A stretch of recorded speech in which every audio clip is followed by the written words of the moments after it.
कशा आहेत सगळे मजेत ना? कसा हायसा? बरा हायसा? तर माझ्या मागे बघा स्वाती लपलेली इथं मी. तर मी बंदोबस्तवरनं आता घरी आलेलो आहे आणि बंदोबस्त खूप खूप खूप छान गेलं. असं मनाला एक खूप छान प्रसन्न वातावरण होतं टोटल तिथलं. ह्याचं पालखीचं वारीमध्ये फिरलो, तिथल्या लोकांशी बोललो आणि सगळं असं समक्ष दिसत होतं. सगळं खूप छान वाटत होतं. तर खरंच खूप आनंद झाला. बंदोबस्त तर बंदोबस्त झाला आणि अक्षरशः असं न कळत एक आमची वारी पण झाली ती. तर तिथं काही व्हिडिओ पण करायला भेटले मला. तर मी ते शॉर्ट व्हिडिओ पण टाकलेले आहेत. त्यांचे लॉंग व्हिडिओ आत्ता माझ्याकडे आहेत, पण मी ते आता हळूहळू एक एक करून टाकत आहे. तर हा जो लॉंग व्हिडिओ आहे हा 4 नंबर रिंगण होतं, जे मोठं होतं सर्वात मोठं, त्या रिंगणाचं आहे. तर ह्या व्हिडिओमध्ये फक्त आणि फक्त तुम्हाला खेळ दिसतील की लोक काय खेळ खेळतात त्या रिंगणात आणि सगळं विसरून जातात. म्हणजे वयाची मर्यादा विसरून जातात लोक. एक दुसऱ्याची एवढं म्हणजे मग काय म्हणतात ना ते, एकदम रमून जातात थोडक्यात. तर एवढी मजा आली ना. अक्षरशः आम्ही बंदोबस्त करत होतो मी, कारण जेव्हा मला वेळ भेटेल तेव्हा मी म्हणजे असं प्रायव्हेटवर असताना शूट पण करत होतो. तर खूप छान वाटलं आणि मजा आली. आणि ती मजा तुम्ही आता अक्षरशः जर भोगली नसेल तर मी त्यासाठी तुम्हाला या व्हिडिओ जरिये तुम्हाला त्याचे दर्शन देत आहे. काय काय खेळ होतात ते दाखवत आहे. आणि खेळ एक मनोरंजन म्हणजे ते खूपच छान आहेत. आता माझ्याकडे शब्द नाहीत थोडक्यात तुम्हाला सांगायसाठी. तर ते तुम्ही आवर्जून बघा. खूप छान आहे, खरंच छान आहे. आणि खरंच व्हिडिओ आवडला तर लाईक करा बरं का.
इथे संत ज्ञानोबा महाराज आणि संत तुकाराम महाराज यांच्या पालख्या एकत्र येणार आहेत।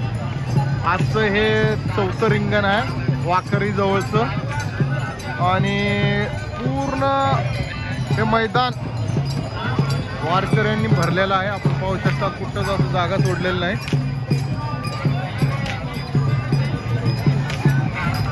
सगळीकडे फक्त वारकरी आहेत।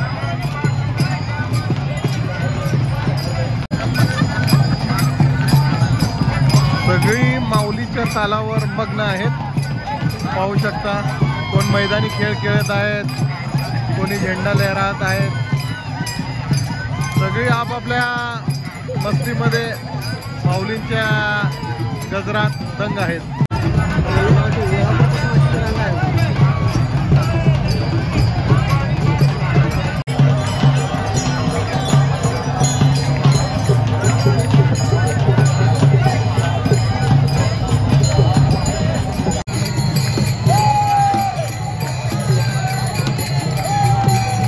या खेळांमध्ये वयाची काय अटच नाही, वय वगैरे सगळं विसरून जातात लोक, माऊलीच्या तालात सगळे मग्न होऊन जातात।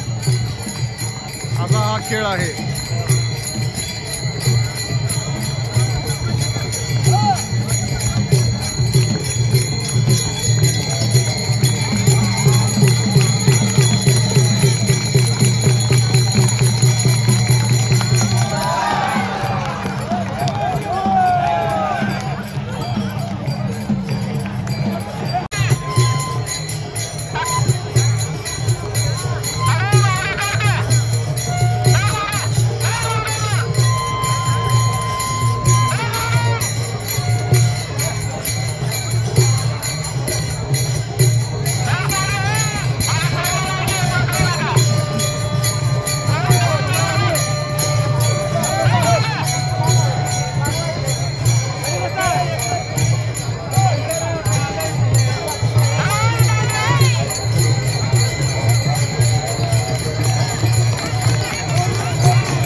तर मंडळी आता व्हिडिओ तुम्ही पाहिलाच असेल तर कसं वाटला नक्की मला शेअर करा बरं का, मनापासून सांगतो नक्की शेअर करा आणि आवडला असला तर लाईक करा। तर व्हिडिओ संपवायच्या आधी स्वाती काही सांगणार आहे, कारण की स्वातीने पण हा व्हिडिओ बघितलेला आहे मी एडिटिंग करताना, तर तिला पण काहीतरी सांगायचं आहे, तर तिला विचारूया। तर तुला हा व्हिडिओ कसा वाटला? पंढरीची वारी म्हणजे खरंच भाग्यवान लोकांनाच मिळते आणि साहेबांना ती भोगायला मिळाली, काही न करता देवानी त्यांना दर्शन दिलं, मस्त वाटलं। आणि खेळ वगैरे हे खरंच खूप एन्जॉय होतं आणि नशीबवाल्यांनाच हे सगळं मिळतं। तर आमची इच्छा आहे की आम्ही पण आमच्या एका वारीला आम्ही चालत जावावं, तर ती आम्ही इच्छा पूर्ण करणार आहे। कधीतरी येईल आमच्या नशिबी, त्यावेळेला आम्ही नक्कीच हे करू। ठरवलं तर कधीच काय होत नाही, पण योगायोगाने जे वेळेला येईल त्यावेळेला आम्ही जाणारच आहोत। तर काय साहेब येणार ना? 100% येणार की, देव बोलणार आपण नाही जाणार असं काय शक्य आहे का? तर नक्की आम्ही पण एकदा 100% ते पंढरीची वारी करणारच, कारण पांडुरंग आपलाच आहे आणि गरिबांचा देव आहे। देव खूप सुंदर आहे, तुम्ही नक्की अनुभवून घ्या आणि असे समक्षात तर नाही दर्शन होत, असे तर दर्शन घ्या. तर चला तर. आणि व्हिडिओ हा खूप मोठा आहे म्हणून या व्हिडिओचे मी 2 भाग केलेले आहेत. तर हा एवढा व्हिडिओ हा 1 भागचा आहे. पुढचा भाग तुम्हाला उद्या दाखवेल दुसऱ्या भागात.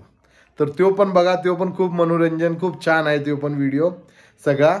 तर आजचा व्हिडिओ हा इथंच थांबवत आहे. आवडला असेल तर लाईक करा, शेअर करा आणि अद्याप सबस्क्राईब केला नसेल तर प्लीज प्लीज प्लीज सबस्क्राईब करा. तर पंढरीची वारी, जय हरी माऊली. जय हरी माऊली आणि जय शिवराया, जय विठुराया. चला.